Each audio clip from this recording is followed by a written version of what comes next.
Bienvenidos a un nuevo vídeo de Bundeslife y hoy tenemos un vídeo diferente. Hoy tenemos una entrevista con uno de los personajes de referencia del periodismo en Alemania, del periodismo latino en Bundesliga, como es Ezequiel Laray. ¿Qué tal, Ezequiel? ¿Qué tal, Luis, Jorge? Bueno, un saludo hasta Madrid. Bueno, pues reiterar las palabras de Luis de agradecimiento y nada, pues vamos a empezar primero por cómo comenzaste, ¿no? En el mundo del periodismo, de dónde te vino la vocación y cuándo supiste que podías empezar a ser periodista. Bueno, espero no arruinarles el plan, pero no soy periodista, nunca estudié periodismo, pero trabajo en medios hace 20 años, eso se fue dando. Soy licenciado en economía, no tiene, Ujú. no tiene mucho que ver, pero bueno, vengo de una familia en Argentina de pilotos de carreras y mi tío cuando se retiró del automovilismo deportivo, empezó a hacer un programa de televisión sobre autos. Ajá. Y bueno, empecé trabajando con él en el año 2000, por eso ya hacen 20 años.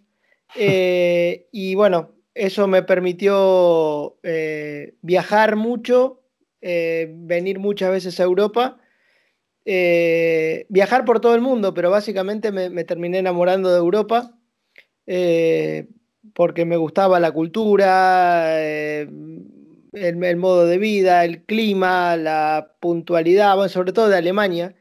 Venía Ujú. muy seguido a Alemania porque estaban los autoshows de Frankfurt, todas las empresas automotrices alemanas. Y bueno, así decidí venirme a vivir en el 2012. O sea, lo decidí en el 2008, pero me llevó bastante tiempo hacer todo el tema de los papeles. Ujú. Y empecé, yo trabajaba para la cadena Fox Sports en Argentina, había trabajado antes también para ESPN, y cuando vengo, bueno, Fox Sports me propone hacer un programa de autos aquí en Europa para Latinoamérica, que se llamó Car and Travel, que básicamente viajábamos por el mundo conduciendo coches. Qué Y después de 2 años y medio más o menos haciendo el programa, o 3 años, eh, en una charla con la gente de Fox me dice, bueno, vamos a comprar los derechos de la Bundesliga.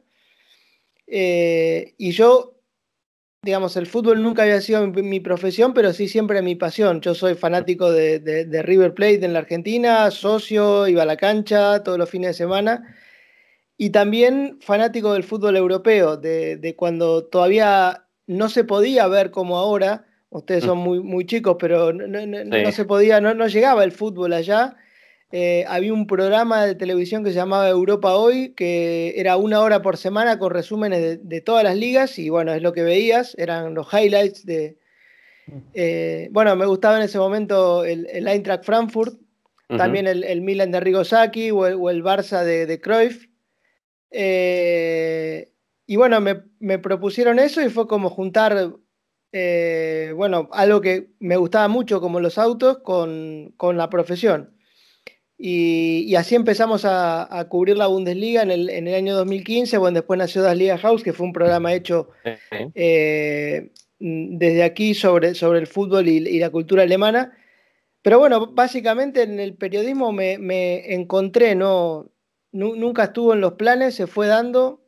De hecho, también gané un concurso de periodismo al que no pensaba participar porque no soy periodista, pero me dijeron, no, periodista también es el que ha publicado y había que tener, el requisito era tener una cierta cantidad de reportes publicados y yo los tenía.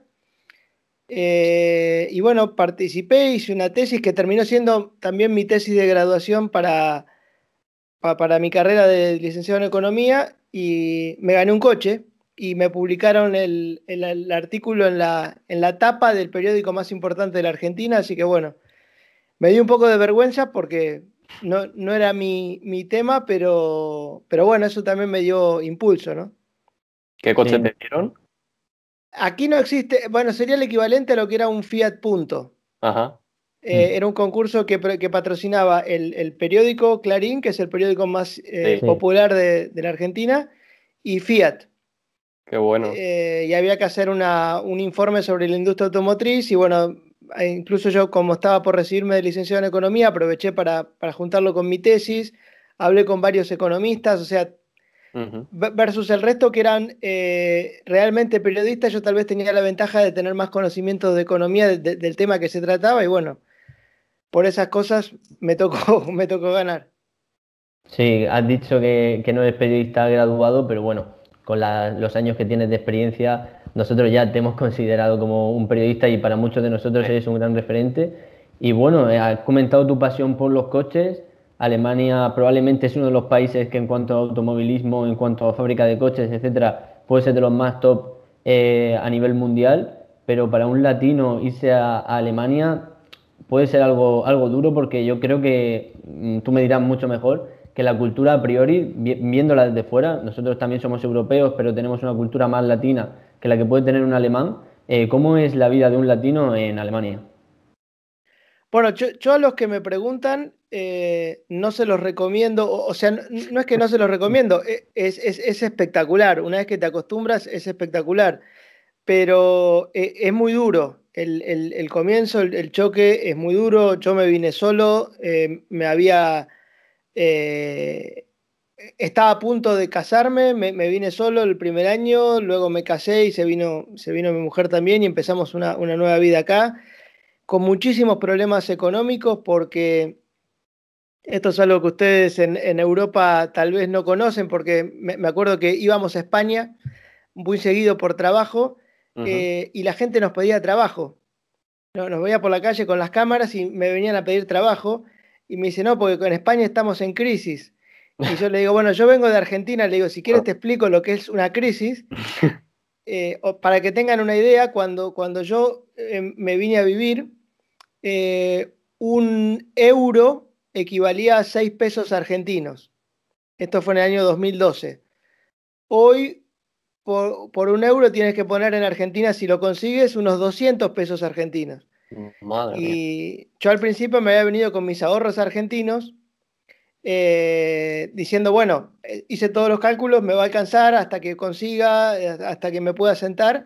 Y la realidad es que a los 2 meses me quedé sin ahorro, pusieron una restricción para retirar fondos de los bancos, que era una restricción argentina, así que las tarjetas no me servían para nada. Ajá. Y bueno, el comienzo realmente fue durísimo, pero pasado eso, que también fue una situación que me tocó a mí, después te tienes que acostumbrar al clima, que para mí no hay ningún problema, porque me encanta el frío.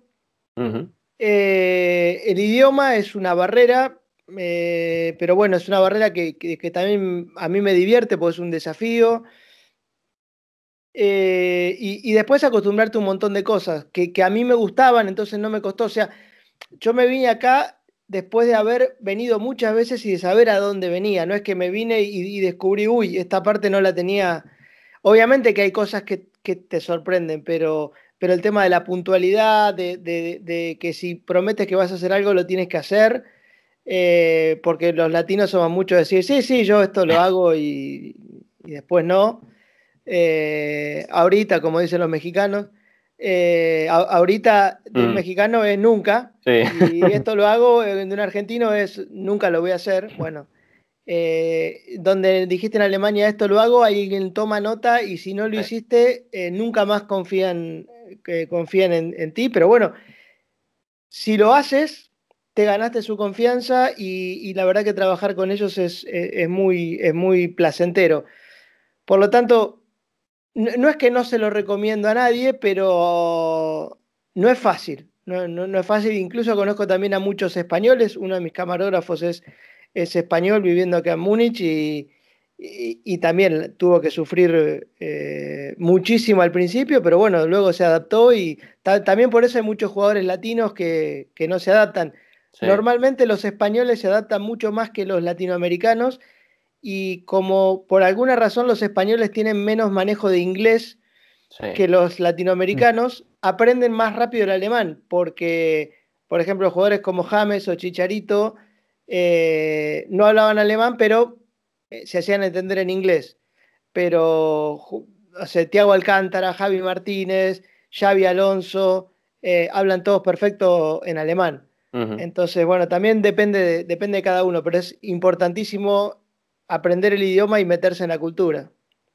Y entonces, ¿es imprescindible para un periodista que cubra la Bundesliga saber alemán? No, de hecho yo no, o sea, yo hablo alemán, pero recién ahora me siento capacitado para hacer una entrevista en alemán y entender todo lo que dicen, recién ahora después de mucho tiempo. Ujú. La realidad es que tampoco yo lo necesito tanto para mi trabajo porque yo trabajo para Latinoamérica. Claro. Los alemanes que trabajan conmigo hablan todos inglés en la Bundesliga. La Bundesliga es una empresa, la DFL es una empresa multinacional Sí. en la que hablan todos los idiomas. Y hay gente que no habla alemán dentro de la propia DFL. Eh, no es imprescindible, es mejor, obviamente. Sí. Es mejor, te hablan de otra manera, abordas a la gente de otra manera. Hay veces que los jugadores están, como dicen ustedes, cabreados y no quieren hablar en otro idioma. Entonces, o sea, Kimmich habla español, inglés Mm. y alemán, pero cuando está enojado quiere hablar en alemán y nada más. Y bueno, obviamente que si te puedes manejar en alemán, es una ventaja. Sí, es un idioma que te invita a hablarlo cuando estás un poco cabreado, la verdad. También. Ya metiéndonos un poco más en el ámbito futbolístico, ¿cuál sería la principal diferencia? Yo me imagino que habrá muchas diferencias porque son dos culturas, como bien has dicho, bastante difíciles. O sea, difíciles no, diferentes. Pero las aficiones realmente son similares porque la afición de los países sudamericanos en Argentina, Brasil, Chile, etcétera, es brutal y en Alemania probablemente es el país, bueno, probablemente no, en cuanto a estadísticas es el país que más se llenan los estadios, que mayor afluencia de público hay jornada tras jornada, independientemente de cómo vaya el equipo. Futbolísticamente, ¿cuál crees que es la principal diferencia? Me refiero al entorno en general, no solo dentro del campo, sino también fuera, entre los países sudamericanos y Alemania. Yo creo que la única similitud es la pasión. Mm. Eh, los alemanes son apasionados por el fútbol y de hecho en muchas encuestas surge que la Bundesliga ellos lo toman como una forma de su cultura que los define. O sea, el alemán se siente representado por la Bundesliga, como los latinos nos sentimos representados por nuestro fútbol. Siempre decimos que esto está mal, aquello no, pero amamos nuestro fútbol. Todo lo demás es muy diferente. La organización es muy diferente. Yo tengo invitaciones para eventos que van a ocurrir dentro de 2 años y ya está la fecha, la hora y el lugar. En Argentina, el día de hoy no se sabe a qué hora se juega el partido del próximo domingo y tal vez ni en qué estadio. Madre mía. La infraestructura, también este país por haber recibido hace relativamente poco tiempo una Copa del Mundo, tiene unos estadios impresionantes y están constantemente invirtiendo, pero eso es una diferencia que encuentro no con Latinoamérica. Bueno, me tocó por Champions ir al viejo Vicente Calderón, ahora el Wanda es una maravilla, Mm. pero Ujú. me tocó ir al viejo Vicente Calderón, al viejo, ya podríamos decirle Bernabéu, porque ya lo están Sí. haciendo nuevo. Y yo le decía a algunos colegas, le digo, el estadio del Hoffenheim es mejor que el Bernabéu. Nah, bueno, pero la infraestructura, las comodidades, obviamente que ahora no, pero en Alemania el 100% de los estadios están completamente techados Sí. y ni el Camp Nou está techado. Mm. Y lo mismo me decían algunos colegas que venían de Inglaterra. Ujú. Me dicen, el Allianz Arena al lado de Old Trafford parece Bueno. volver al futuro. Sí, sí, total. Creo que todo eso es bien diferente. La organización, que hay una empresa detrás pensando ahora crear una task force para pensar la Bundesliga del 2030. Están pensando de acá a 10 años cómo ser neutrales en cuanto al impacto de emisiones de dióxido de carbono, Ujú. cómo transformar a la Bundesliga en una marca mundial. Y como les digo, en nuestros países estamos viendo cómo jugamos el próximo domingo. Entonces, eso es una diferencia fundamental. Creo que más allá de la pasión, todo el resto es muy diferente. Y bueno, se ha hablado mucho también de, sobre todo por ya este último año 2020 con lo de la pandemia y demás, cómo ha afectado a los futbolistas pues este hecho de que ya no se jueguen los partidos con público y que ya el factor local pues incluso se ha eliminado ya. El que juega en su propio estadio muchas veces ya ni siquiera tiene esa ventaja que tenía antes. Pero ¿cómo es en este caso para un periodista cubrir un partido sin público? ¿Cuáles son las diferencias y qué diferencias has notado tú? ¿Cómo te ha afectado a ti este asunto? Bueno, primero que nada que estamos cubriendo mucho desde casa. Ujú. Tengo en el último piso de mi casa un estudio armado y desde ahí hacemos las transmisiones de los partidos y estoy haciendo muchas entrevistas con jugadores, así como me están entrevistando ustedes a mí. Sí. Eh, eso es así, mucho va a seguir siendo así después de la pandemia, me parece, porque también para los medios es cómodo. Obviamente que antes era viajar al estadio, hacer historias, grabar historias con los hinchas, el color, había cosas para contar de las tradiciones de los hinchas antes de los partidos. Ujú. Ahora me ha tocado, estoy cubriendo también la Champions para Facebook, que tiene los derechos en Latinoamérica, y estaba en el estadio del Leipzig en el partido contra el PSG y o sea, creo que hizo un gol el Leipzig Sí. y me pregunta, o sea, desde la Argentina que estaban haciendo el relato, me preguntan casi de memoria, digamos, bueno, ¿cómo lo tomó el estadio? Y yo le digo, no, nada, no, o sea, no se escucha nada, se ven a los chicos gritando el gol ahí abajo, se escucha lo que hablan, pero no.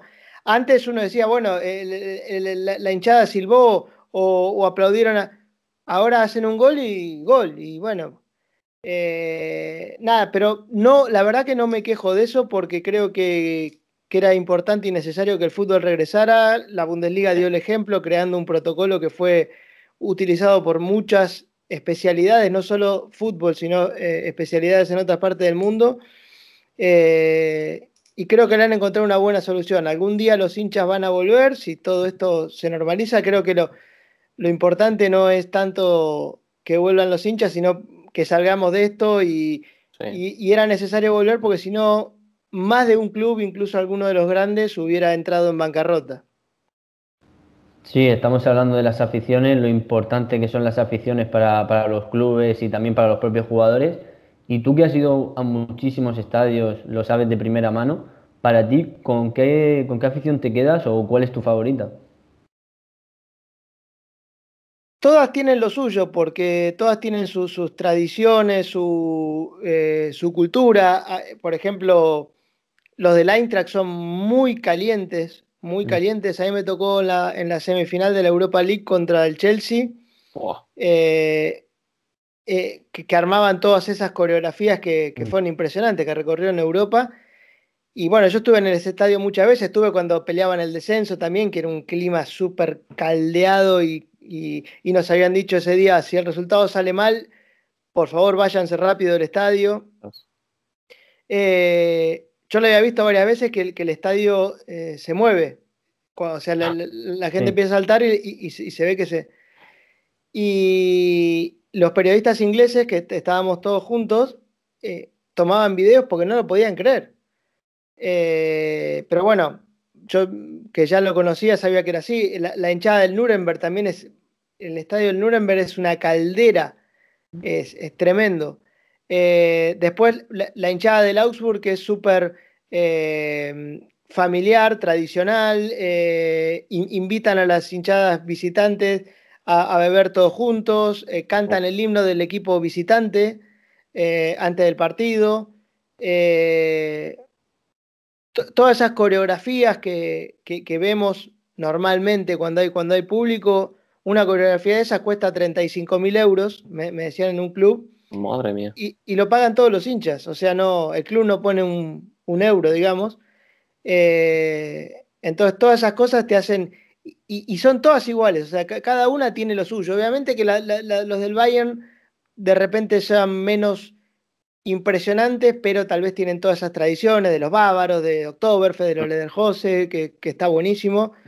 Eh, no me podría, o sea, sería injusto quedarme con una. Creo que son cada una con lo suyo, desde el Mainz hasta los del Wolfsburg, eh, todas lo viven con igual pasión.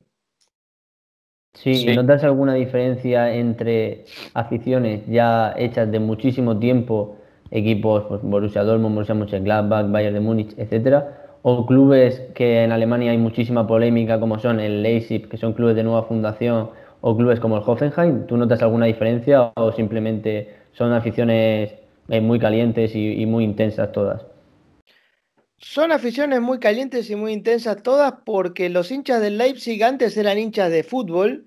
Mm. Y hay algo que yo siempre remarco, que lo he hablado con ellos, hicimos varias notas con los hinchas. Usted tiene que tener en cuenta que en la época de la cortina de hierro, del muro, eh, ellos no podían saber qué estaba pasando en el oeste, no veían fútbol. eh, de hecho, se quedaron sin equipo, porque está el Lokomotiv Leipzig, hay equipos chiquitos, pero hoy esos mismos hinchas te dicen, gracias a Red Bull o gracias al Leipzig, estamos jugando Europa, viene a jugar el Manchester United a Leipzig, viene a jugar la selección, tenemos jugadores en la selección, Ujú. eh, y bueno, esa gente no, o sea, por haber nacido en Leipzig, no es menos hincha de fútbol, ni lo vive con menos pasión. Hoy le dieron a alguien o le dieron algo por lo que estar contento y lo que celebrar los fines de semana. Y bueno, es más nuevo, obviamente. Tiene poco más de 10 años. Pero bueno, todos los clubes empezaron Sí. de alguna manera, o sea, en algún momento empezaron. Si no, vamos a decir no. Los que no se fundaron a principios del siglo XX no sirven Joder. para nada porque, listo, no queremos más clubes. No, no, yo no lo veo así. Y mismo también los clubes más nuevos como Hoffenheim, como Wolfsburg, también, o sea, lo que está haciendo Dietmar Hopp en toda Sí. esa zona, promoviendo el deporte, la cantidad de estadios que hay para un montón de disciplinas, en Mannheim, en Heilbronn, en todas las ciudades aledañas, es impresionante. El estadio que tienen, como les decía antes, es Sí. increíble. Eh, yo no creo que ninguno tenga más o menos derecho porque el club sea más nuevo o más antiguo. De hecho, tal vez uno de los clubes más fríos que hay y donde menos clima hay es el Hertha, que debe ser el club más viejo de Alemania. Sí. Pero bueno, les cuesta muchísimo llenar el estadio, la gente en Berlín es muy cosmopolita, no hay mucho berlinés autóctonos, son muchos, de hecho se habla más en otros idiomas que en alemán. Y bueno, el club es de 1892. Claro. Sí, porque además se estaba hablando de que estaban sopesando la posibilidad de cambiarse de estadio por esa razón, porque les es imposible llenar un estadio que tiene una capacidad enorme para una afición que, como ya dices tú, quizá no es tan apegada al club. Por ejemplo, tenemos el ejemplo del Unión, que es totalmente contrario, que es más pequeño, pero sí que siempre ha estado muy cerca de su afición, tiene ese sentimiento de pertenencia. Y bueno, pues son historias diferentes. Que nos gustan mucho, la verdad, y pues es algo que en lo que tú vas a recoger en un libro que estás escribiendo. Y bueno, pues precisamente queríamos que nos contaras un poco acerca de qué se va a tratar, cuándo lo vas a publicar aproximadamente, dónde se va a poder adquirir. Bueno, es un libro sobre el fútbol alemán que me contactó una editorial proponiéndomelo. Yo la verdad que hacía mucho, tenía ganas de escribir. A ver, empecé a escribir un montón de libros y nunca terminé de nada, soy un completo fracaso. Pero bueno, nunca me lo habían propuesto así, me hicieron firmar un contrato, así que lo tengo que hacer. Ujú. Tengo fecha de entrega para abril, pero espero terminarlo antes. Se va a publicar en toda Latinoamérica y entiendo que en España también, porque la editorial tiene sucursal en España. Ajá. Y básicamente no es una recopilación de mis vivencias, pero sí de las cosas que aprendí de Ujú. la Bundesliga. De hecho, por ejemplo, el primer capítulo es de historia, pero de Ajá. historia de Alemania, empezando hace 40.000 años, cuando encontraron al hombre de Neandertal en el Valle de Neandra, ahí cerca de Düsseldorf. Bueno, y toda la historia del Sacro Imperio Romano Germánico, y decimos, ¿por qué te fuiste para la historia? Bueno, porque una cosa que hay que entender, por ejemplo, es que en Alemania no hay clásicos como Real Madrid-Barcelona, que tiene 100 años casi de historia. Porque Alemania eran 1000 países, eran distintos reinos, y la realidad es que el Bayern Múnich y el Borussia Dortmund, o el Bayern Múnich y el Hamburgo, o el Bayern Múnich y el Werder Bremen, no se juntaron, ¿no? O no compitieron, tal vez algún partido por Copa Alemana, que es de 1935, pero creo que con el Hamburgo la primera vez que jugaron fue en el 66. Claro. Entonces, no son clásicos. Lo que hay en la Bundesliga son derbis. Sí. ¿Por qué? Porque el Schalke y el Dortmund sí jugaban en la Liga del Oeste de Westfalia, o en su momento el Bayern y el Nuremberg, o el Hamburgo y el Bremen.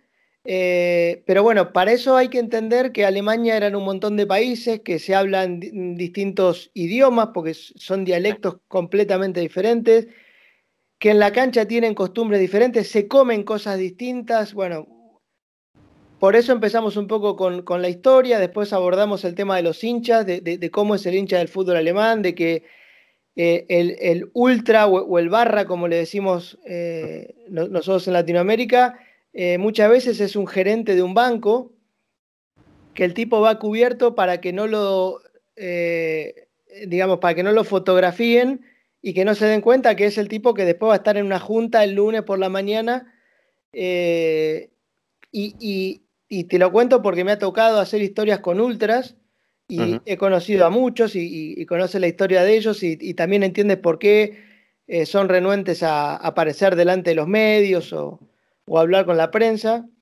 Y después, bueno, tocamos la historia justamente de los clásicos, de los partidos clásicos de la Bundesliga, del lo que yo llamé el segundo milagro alemán. El primero fue el milagro económico, que empezó después de la Segunda Guerra Mundial, y el segundo es como la reconstrucción desde el fracaso en la Euro del 2004 hasta Alemania campeón del mundo en Brasil 2014, que no fue simplemente que ganaron un mundial, sino que hubo todo un plan. Sí. Que de ahí surgieron un montón de academias juveniles, de ahí surgieron muchas de las estrellas que ya se están retirando, se retiraron, Lahm, Schweinsteiger. Bueno, todo eso contamos cómo fue el proceso, cómo funciona, por ejemplo, una academia de formación de juveniles como la del Schalke, la historia del Unión Berlín, contada por la gente del Unión Berlín como un club. Es como que contamos también la historia de dos clubes contrapuestos, Unión Berlín y Bayer Leverkusen. Después recopilo historias graciosas que me tocaron, o divertidas que me tocaron experimentar cubriendo la Bundesliga, y terminamos con un capítulo sobre Lothar Matthaus en base a entrevistas que hicimos con él, y a vivencias que tenemos con Lothar, con el que nos terminamos haciendo amigos porque se le ocurrió a él y me pareció divertido, y tal vez porque vengo de la misma tierra que Maradona, que fue su gran rival. Y bueno, es un poco todo el repaso del libro, ¿no? Qué bueno. Sí, la verdad que una pinta tremenda. Cuando lo tengamos ya físicamente nosotros y esté publicado, seguramente te llamaremos para que nos lo cuentes lo mismo que nos has contado, pero más en detalle. Y ahora ya para ir finalizando un poco la entrevista, a nosotros siempre nos suelen comentar por qué os gusta la Bundesliga, no hacéis un canal de fútbol español, teniendo en España la Liga Española, que es muy potente, por qué no hacéis un canal de la Premier, por qué la Bundesliga. Y siempre nos la comparan con estas dos grandes ligas. Para ti, a día de hoy, si tuvieras que hacer un ranking, ¿en qué posición pondrías a la Bundesliga entre las principales ligas europeas? Hacer un ranking es un poco injusto, porque, a ver, de hecho hay rankings objetivos, no los tengo que hacer yo. Si lo Sí, tomamos por resultados en Europa, está cuarta ahí cerquita de Italia, aunque la tiene que pasar a Italia en cualquier momento otra vez. Sí. Por los últimos resultados, pero como se toman las últimas 5 temporadas y hace 3, 4 temporadas no le iba tan bien. Si lo tomamos por los estadios y la capacidad de los estadios y la gente, es la número 1. Sí.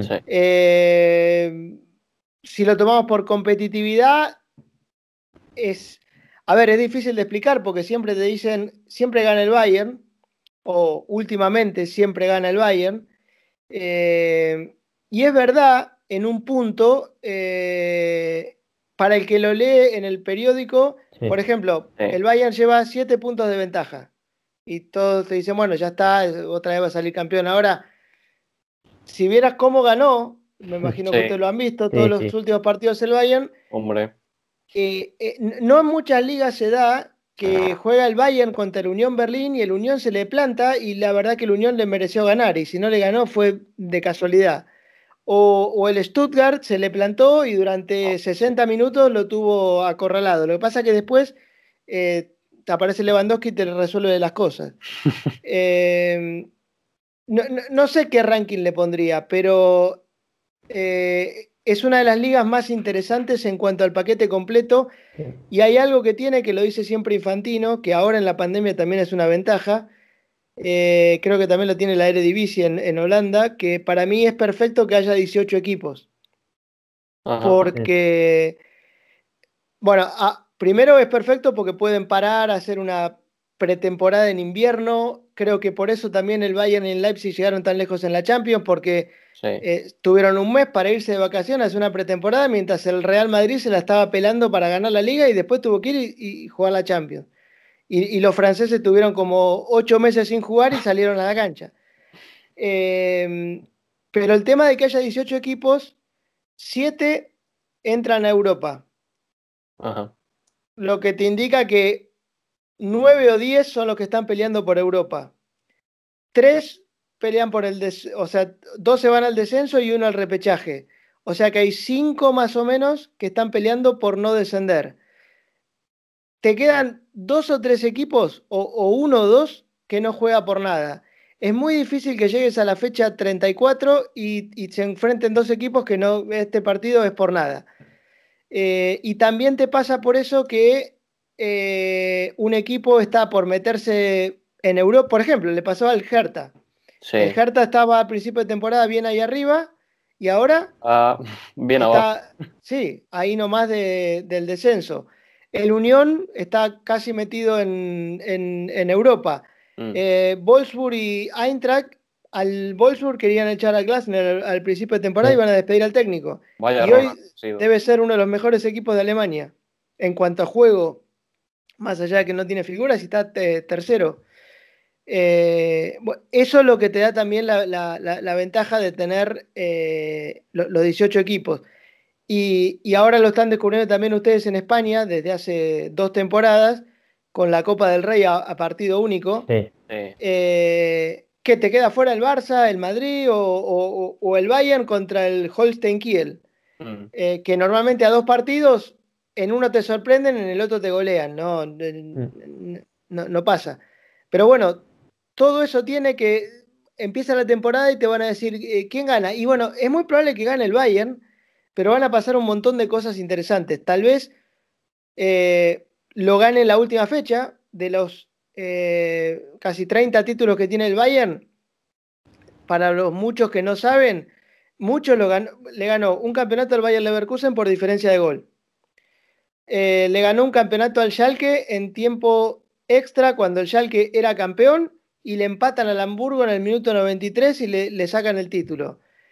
Le gana hace 2 temporadas le gana el título al Dortmund, que le venía llevando 9 puntos de ventaja y se lo gana por 2 en la última fecha. Bueno, un montón de títulos los ganó así. No es que siempre gana en marzo, como pasaba con Guardiola, por 25 puntos de ventaja.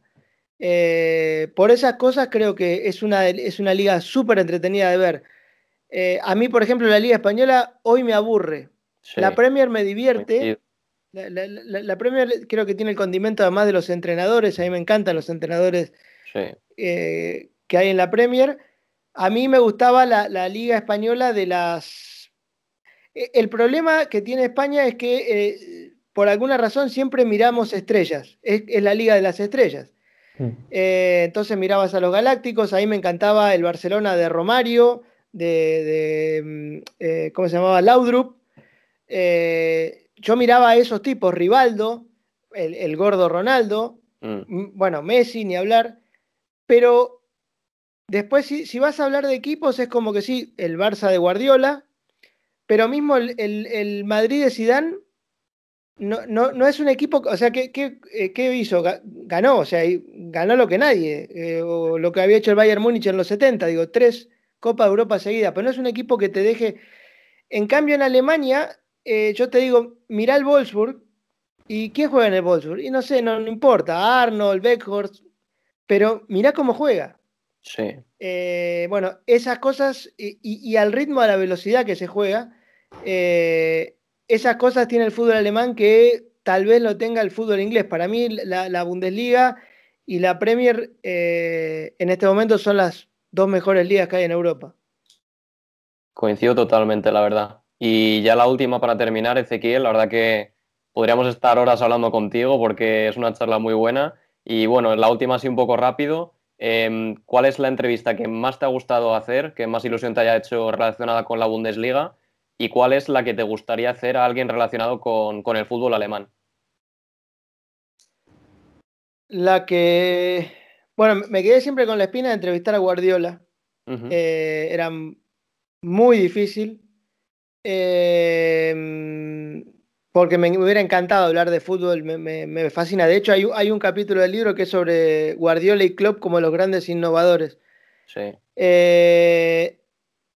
Bueno, la entrevista que me marcó fue justamente la primera vez que lo entrevistamos a Matthaus, que eso está reflejado en el último capítulo del libro y que a partir de ahí surgió toda una amistad. De hecho, que cada vez que tenemos la cámara prendida, viene y se nos mete en la cámara y se pone a hablar y habla con nuestra audiencia en el idioma que sea. Me gustó mucho o disfruté mucho por el contexto de la entrevista en su momento con Chicharito, por lo que significaba para México y porque Chicharito estaba peleado con o sea, yo el día que lo conocí lo fui a entrevistar y me ¿Mm? dijo, no, con Fox no hablo y se fue. Y después lo fui a esperar afuera del estadio a preguntarle qué peligro me da, yo no te conozco.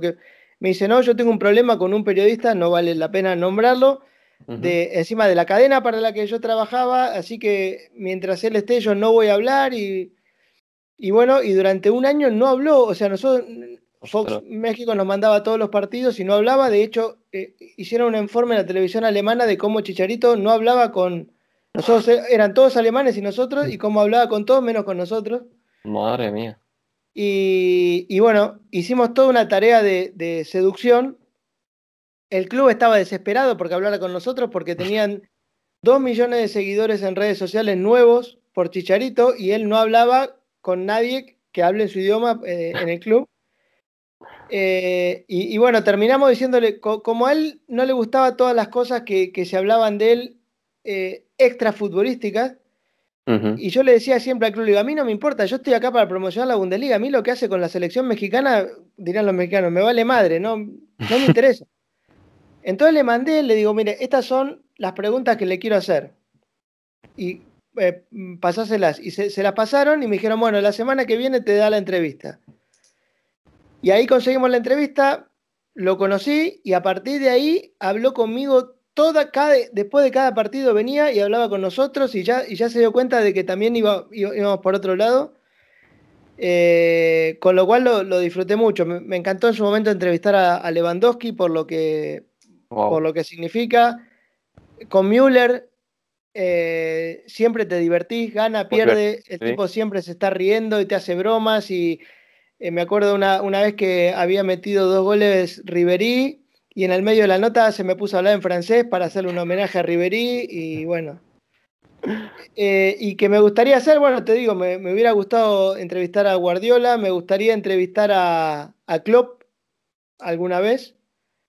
eh, y no sé si me queda alguna más, con todo lo demás hablé. Lo de Guardiola sí es una espina que me quedó clavada.